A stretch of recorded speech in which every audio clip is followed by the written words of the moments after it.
Bollywood silver screen presenting अगोरा। इस कहानी की शुरुआत होती है 391 एडी से, जहां पर हमें एक शहर दिखाया जाता है जिसका नाम अलेक्जेंड्रिया है और ये रोमन एम्पायर का एक हिस्सा है जहां रोमन्स राज करते हैं। इस शहर में दो अलग अलग धर्मों के लोग रहते हैं, एक तरफ क्रिश्चियंस हैं और दूसरी तरफ ज्यूइश। इस शहर में हाइपीशिया नाम की एक लड़की रहती है जो अलेक्जेंड्रिया के म्यूजियम के डायरेक्टर की बेटी है जिनका नाम थियोन है। हाइपीशिया प्लेटोनिक स्कूल में टीचर है जहाँ पर फ्यूचर के लीडर्स को एजुकेट किया जाता है, लेकिन वो अपनी जिंदगी में सिर्फ एक ही बात को जानना चाहती है कि पृथ्वी सूरज के किस ओर घूमती है, यानी कि अर्थ की पृथ्वी की धुरी क्या है। हाइपीशिया स्कूल में जब पढ़ा रही होती है तो वो अपने स्टूडेंट्स को विज्ञान की, नक्षत्रों की और फिलोसफी की बातें सिखा रही होती है। यहाँ पर सभी स्टूडेंट्स उसे बहुत पसंद करते हैं क्योंकि वो अपने काम में, अपनी टीचिंग में बहुत ज्यादा एक्सपर्ट होती है। यहाँ पर हाइपीशिया के पिता के गुलाम का जो बेटा है जिसका नाम डेवियस है, वो हाइपीशिया के साथ उसका असिस्टेंट बन के काम करता है। उसे साइंस में, विज्ञान में बहुत ज्यादा दिलचस्पी है, इसीलिए वो हाइपीशिया की हर एक बात को बहुत ध्यान से सुनता है। हाइपीशिया अपने क्लास में सभी लोगों से पूछती है कि बताओ धरती पर कोई भी चीज क्यों गिर जाती है। दरअसल वो बात कर रही होती है ग्रेविटी की, और ये वो वक्त होता है जब ग्रेविटी की खोज नहीं हुई थी। ग्रेविटी के बारे में किसी को कुछ नहीं पता था। डेवियस जो कि उसका असिस्टेंट है उसकी बात को बहुत ध्यान से सुनता है, साथ ही वो हाइपीशिया से प्यार भी करता है, लेकिन वो अपने प्यार का इजहार हाइपीशिया से नहीं कर सकता क्योंकि उसके पिता हाइपीशिया के पिता के गुलाम हैं। वहीं दूसरी तरफ हमें उस म्यूजियम को दिखाया जाता है जहाँ पर हाइपीशिया के पिता डायरेक्टर हैं। दरअसल ये ज्यूइश लोगों की बहुत ही पवित्र जगह है। यहाँ ज्यूइश लोगों को पेगन भी कहा जाता है और वो यहाँ पर अपने देवताओं के स्टैचूज को, विज्ञान की किताबों को और अपनी पवित्र किताबों को रखते हैं। अब क्योंकि यहाँ के जो डायरेक्टर है वो हाइपीशिया के पिता है, इसीलिए ज्यूइश लोग जो भी बड़ा फैसला लेते हैं वो हाइपीशिया के पिता थियोन की सहमति से लेते हैं। वहीं बाहर हमें एक क्रिश्चियन मॉन्क को दिखाया जाता है जो यहाँ पर पेगन यानी कि ज्यूइश लोगों के देवताओं को उल्टा सीधा कह रहा होता है। दरअसल क्रिश्चियन लोग हमेशा ज्यूइश लोगों के देवताओं का मजाक उड़ाते हैं और वो कहता है कि अगर मेरा देवता, मेरा भगवान सच्चा है तो मैं आग पर चलूंगा और मुझे कुछ भी नहीं होगा। और इसके बाद वो मॉन्क आग के ऊपर चलता है लेकिन उसे कुछ भी नहीं होता। दरअसल उसने इस तरह का आउटफिट पहना होता है जिस वजह से आग उसे जलाती नहीं है। सारे क्रिश्चियंस लोग उसकी वाहवाही करना शुरू कर देते हैं, जिसके बाद यहाँ पर ज्यूइश लोगों के प्रीस्ट को भी उस आग में धकेला जाता है, लेकिन वो जलना शुरू हो जाते हैं पर उनके लोग उन्हें आकर बचा लेते हैं। हाइपीशिया के पिता थियोन भी क्रिश्चियन लोगों से नफरत करते हैं और एक दिन उन्हें अपने घर पर एक क्रॉस मिलता है जो कि एक गुलाम लड़की का होता है। इससे उन्हें बहुत गुस्सा आता है। इससे पहले कि वो उसे सजा देते, उनके गुलाम का बेटा डेविस जो कि हाइपीशिया का असिस्टेंट है, वो इल्जाम अपने ऊपर ले लेता है और कहता है कि ये क्रॉस मैंने रखा था। हाइपीशिया के पिता इससे बहुत गुस्सा हो जाते और उसे कई कोड़े मारते हैं। लड़की हाइपीशिया अपने पिता को रोकने की, समझाने की कोशिश करती है लेकिन वो उसकी बात नहीं सुनते। हाइपीशिया को पता होता है कि डेविस का एक क्रॉस नहीं है, इसीलिए रात को वो उसके कमरे में उसे मरहम लगाने के लिए जाती है, जहाँ पर वो देखती है कि उसके लेक्चर सुन सुनकर यहाँ पर डेविस ने एक मॉडल बनाया है जिसमें अर्थ के चारों तरफ 5 प्लैनेट्स घूम रहे होते हैं। ये वो वक्त होता है जब इंसानों को पता था कि इस दुनिया में सिर्फ 5 ही प्लैनेट हैं कि सूरज का नहीं बल्कि अर्थ का चक्कर लगाते हैं। हाइपीशिया डेविस से बहुत ज्यादा इंप्रेस हो जाती है। अगले दिन क्लास में वो उसके मॉडल को सभी को दिखाती है और डेविस से कहती है कि सबको इस बारे में बताओ। डेविस उसे डेमोन्स्ट्रेट करता है। अब हमें दिखाया जाता है जहाँ पर ज्यूइश लोगों का एक पवित्र प्रोग्राम चल रहा होता है जो कि इनके मंदिर में होता है। इसे लाइब्रेरी ऑफ सेरेपियम भी कहा जाता है।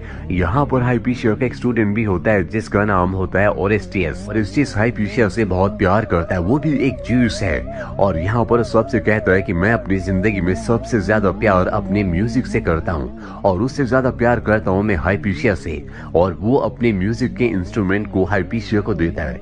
हाइपीशिया सबके सामने उसे एक्सेप्ट कर लेती है। दरअसल उसने पहले भी हाइपीशिया को अपने प्यार का इजहार किया था, लेकिन उसके जवाब में हाइपीशिया ने कुछ भी नहीं कहा। डेविस भी यहाँ पर होता है जो ये देखकर बहुत दुखी हो जाता है कि वो हाइपीशिया से प्यार करता है जिसका इजहार वो कभी नहीं कर सकता। इसीलिए वो ईश्वर से प्रार्थना करता है कि हाइपीशिया कभी किसी की ना हो। अगले दिन क्लास में दिखाया जाता है जहाँ पर हाइपीशिया क्रिस्टियंस को एक कपड़ा वापस लौटाती है, जिसका मतलब ये होता है कि उसने उसके प्यार के प्रपोजल को एक्सेप्ट नहीं किया बल्कि ठुकरा दिया है। इससे उसे बहुत ज्यादा गुस्सा आता है। वो यहाँ से बाहर जाने लगता है, लेकिन तभी एक प्रीस्ट सबको बाहर बुलाता है, जहाँ पर उस सबको क्रिश्चियंस के खिलाफ भड़काना शुरू कर देता है। वो कहता है कि वो हमारे देवताओं का मजाक उड़ाते हैं, हमें अपने से नीचा समझते हैं, इसीलिए हमें जंग का ऐलान करना होगा। और ये सब कुछ हाइपीशिया के पिता की मर्जी से हो रहा होता है। हाइपीशिया अपने पिता को समझाने की कोशिश भी करती है, लेकिन उसके पिता नहीं मानते और इस सब में हाइपीशिया के पिता के साथ ऑरेस्टियस भी शामिल होता है। इसके बाद अलेक्जेंड्रिया में पेगन यानी कि ज्यूज के बीच में और क्रिश्चियंस के बीच में लड़ाई झगड़ा होना शुरू हो जाता है, जिसमें कई लोग मारे जाते हैं। लेकिन यहाँ पर क्रिश्चियंस की बहुत ज्यादा तादाद है, इसीलिए ज्यूज लोग हारने लगते हैं और हाइपीशिया के पिता अपने लोगों के साथ अपने पवित्र स्थान पर, जिसे लाइब्रेरी ऑफ सेरेपियम कहा जाता है, उन सब की जान बचाने के लिए वहाँ पर आसरा लेते हैं, जहाँ डेविस भी होता है। क्योंकि डेविस एक गुलाम है, इसीलिए उसे उनके साथ रहना होगा। हालांकि वो ज्यूइश नहीं बल्कि क्रिश्चियन है। ये वही जगह है जहाँ पर हाइपीशिया पढ़ाती है। हालांकि डेविस यहाँ से बाहर जाना चाहता है, लेकिन हाइपीशिया उसे मना कर देती है।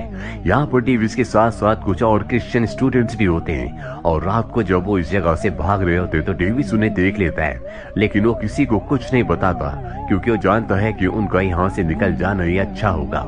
कई महीने बीत जाते हैं, जिसके बाद इनका धीरे धीरे खाना खत्म होना शुरू हो जाता है, जिससे यहाँ पर सबको परेशानी टेंशन होना शुरू हो जाती है, क्योंकि यहाँ से ना तो कोई बाहर जा सकता है और ना ही बाहर से किसी को अंदर आने की इजाजत है। एक रात को डेविस चुपचाप यहाँ से निकल जाता है। दरअसल अब ये पूरा का पूरा शहर एक तरह से दो अलग अलग हिस्सों में बढ़ चुका है, यानी कि दो अलग ग्रुप्स में, क्रिश्चियंस और ज्यूइश के। वहीं हमें हाइपीशिया को दिखाया जाता है जो उसी पवित्र जगह पर होती है जहाँ पर उसके सभी लोग उसके पिता के साथ फंसे हुए हैं। ऐसे माहौल में भी वो सिर्फ और सिर्फ एक ज्ञान के बारे में सोच रही होती है। वो सोचती है कि जब भी हम कोई चीजों पर फेंकते हैं या ऊपर से कोई भी चीज नीचे छोड़ी जाती है तो जमीन पर क्यों गिरती है, जबकि तारे आसमान में है, वो जमीन पर यानी कि धरती पर क्यों नहीं गिरते। और हाइपीशिया के मन में पहली बार ये बात आती है कि शायद सारे प्लैनेट्स और सूरज पृथ्वी के चारों तरफ नहीं घूमते, बल्कि जितने भी प्लैनेट्स हैं वो सब के सब सूरज के चारों तरफ चक्कर लगाते हैं। इसी तरह से यहाँ पर इन्हें कुछ और महीने बीत जाते हैं, जिसके बाद रोमन एम्परर्स इन सब को माफ कर देते हैं, कहते हैं कि तुम बाहर आ सकते हो। दरअसल उनकी नजरों में यही गुनहगार हैं, क्योंकि इन्होंने जंग का आगाज किया था और अब ये सब के सब वहाँ से बाहर आ जाते हैं, लेकिन इनकी किसी भी चीज पर इनका कोई अधिकार नहीं होगा। इसीलिए हाइपीशिया और उसके लोग यहाँ से अपनी जरूरी चीजों को और अपने ग्रंथों को लेकर निकल जाते हैं। जिसके बाद क्रिश्चियंस लोग इस जगह पर, जो इनकी पवित्र जगह है, वहाँ पर आते हैं, जिनमें डेविस भी होता है, और इनके देवताओं की मूर्तियों को तोड़ देते हैं। वहीं हाइपीशिया को दिखाया जाता है जो बहुत ज्यादा दुखी होती है, क्योंकि उसके पिता की मृत्यु हो चुकी है। और तभी वहाँ पर डेविस आता है जो उसके साथ बदतमीजी करना शुरू कर देता है, क्योंकि बचपन से वो एक गुलाम था। लेकिन ऐसा करते करते अचानक से उसकी आंखों में आंसू आ जाते हैं। वो हाइपीशिया के सामने झुक जाता है, क्योंकि वो हाइपीशिया से प्यार करता है। वो हाइपीशिया को अपनी तलवार देता और कहता है कि मुझे मार दो। हाइपीशिया उसकी तलवार से उसके गले में जो गुलामी का निशान होता है उसे काट देती है और कहती है कि तुम आजाद हो। इसी तरह से 2 साल बीत जाते हैं और अब ऑरेस्टिस को दिखाया जाता है जो कि पहले एक ज्यूइश था, अब वो क्रिश्चियन बन चुका है, साथ ही उसका एक बड़ा पद है। और अलेक्जेंड्रिया में जहाँ पहले ज्यूइश का सम्मान किया जाता था, उनका एक वादा होता था, अब उनके ऊपर जुल्म किए जाते हैं। लेकिन इस बात से हाइपीशिया को कोई फर्क नहीं पड़ता, वो अब भी विज्ञान के बारे में सोच रही होती है और इस चीज से एक बार उसे अपने साथ बोट पर ले जाता है। लेकिन यहाँ पर भी उसके दिमाग में सिर्फ और सिर्फ विज्ञान होता है। वो एक गुलाम को ऊपर चढ़ने के लिए कहती है और कहती है कि तुम्हें ऊपर से नीचे बैग फेंकना होगा। उसका मानना ये होता है कि बैग को आगे या पीछे गिरना चाहिए, क्योंकि नाव चल रही है और जिस वक्त बैग हवा में होगा उस वक्त वो नाव आगे चलने की वजह से थोड़ा सा स्पॉट से पीछे गिरेगा। लेकिन ऐसा नहीं होता, वो उसी स्पॉट पर गिरता है, जिससे हाइपीशिया पूरी तरह से कंफ्यूज हो जाती है। और जल्दी उसके दिमाग में एक विचार आता है कि शायद धरती भी अपनी धुरी पर घूम रही है, लेकिन उसकी स्पीड इस तरह से है कि जिससे धरती पर रहने वाले किसी भी चीज को कोई भी फर्क नहीं पड़ता। ये वो दौर था जब धार्मिक लोगों का मानना था कि पृथ्वी गोल नहीं बल्कि चपटी है और अगर कोई इंसान पृथ्वी के अंत तक पहुंच जाए तो वो वहाँ से गिर सकता है। हाइपीशिया अब भी उसी स्कूल में पढ़ाती है जहाँ पर वो पहले पढ़ाया करती थी।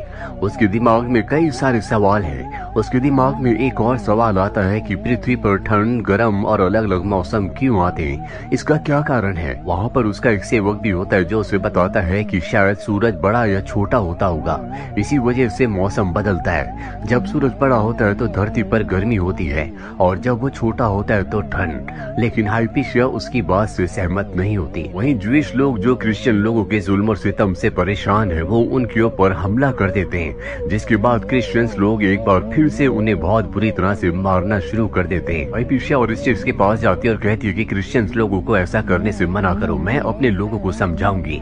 लेकिन ओरेस्टियस, जो कि खुद भी पहले ज्यूइश था, जो अब क्रिश्चियन बन चुका है, वो उसकी मदद करने से मना कर देता है। डेविस भी उन लोगों में शामिल होता है जो ज्यूइश लोगों को मार रहे होते हैं, पर अब उसे एहसास हो चुका है कि वो गलत कर रहा है। मासूम लोगों का, मासूम बच्चों और औरतों का इसमें कोई भी गुनाह नहीं है। अब कुछ जब ठीक हो जाता है तो ज्यूस लोग क्रिश्चियन लोगों के लीडर्स के पास जाते हैं और कहते हैं कि हम अपने पवित्र स्थान यानी कि लाइब्रेरी ऑफ सेरेपियम में वापस जाना चाहते हैं। वो कहते हैं कि तुम जा सकते हो, लेकिन तुम सबको क्रिश्चियनिटी को अपनाना होगा। हाइपेशिया भी यहाँ पर होती है, जिसे ये बात बिल्कुल अच्छी नहीं लगती और वो उसका विरोध करती है, उसे उल्टा सीधा बोलना शुरू कर देती है, जिससे लीडर बहुत गुस्सा हो जाते हैं। वो भी उसे उल्टा सीधा कहते हैं। साथ ही वो यहाँ पर नए रूल्स बनाते हैं कि सभा में किस तरह से औरतों को रहना चाहिए। साथ ही वो हाइपेशिया को कहते हैं कि वो एक वैज्ञानिक नहीं है, बल्कि वो एक विच है।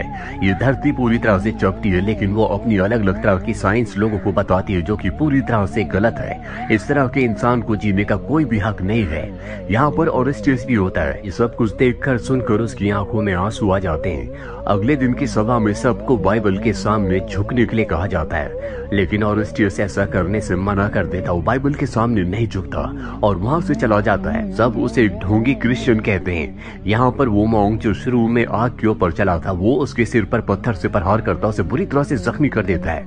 ज्यूस लोग ये देखकर पूरी तरह से भड़क जाते हैं और उस मॉन्क को मार देते हैं, जिसके बाद ज्यूस लोगों के बीच में और क्रिश्चियंस के बीच में घमासान युद्ध शुरू हो जाता है। और अब जो क्रिश्चियंस के लीडर्स हैं, वो हाइपेशिया को और ओरेस्टियस को मारना चाहते हैं। ओरेस्टियस का एक दोस्त जो उसी के साथ स्कूल में पढ़ा करता था, जो बचपन से क्रिश्चियन है, वो उसे समझाता और बताता है कि धर्म में और प्यार में हमेशा धर्म की जीत होती है। तुम्हें झुकना होगा, नहीं तो वो लोग तुम्हें मार देंगे। और ओरेस्टियस की आंखों में आंसू आ जाते हैं और वो उनकी बाइबल के यानी कि क्रिश्चियनिटी के सामने झुक जाता है। हिपेशिया ने ऐसा नहीं किया होता, इसीलिए अब वो हिपेशिया को मारना चाहते हैं। वही हिपेशिया जो अभी जान चुकी है कि धरती सूरज के यानी कि सन के चक्कर लगाती है, बाकी सन और दूसरे प्लैनेट्स धरती के चक्कर लगाते हैं। पर अब वो ये जानने की कोशिश कर रही होती है कि धरती सन के चक्कर किस तरह से लगाती है। क्या वो सर्कुलर मोशन में लगाती है या उसका चक्कर लगाने का जो मोशन है वो कोई और है। हिपेशिया को लगता है कि वो इलिप्स शेप में सन का चक्कर लगाती है, तभी धरती पर अलग अलग मौसम आते हैं। लेकिन वो इस थ्योरी पर अभी कंफर्म नहीं होती। तभी वहाँ पर ओरेस्टियस आता और उसे बताता है कि तुम्हें मारने की तैयारी की जा रही है, तुम्हें क्रिश्चियनिटी को अपनाना होगा। पर वो साफ साफ मना कर देती है।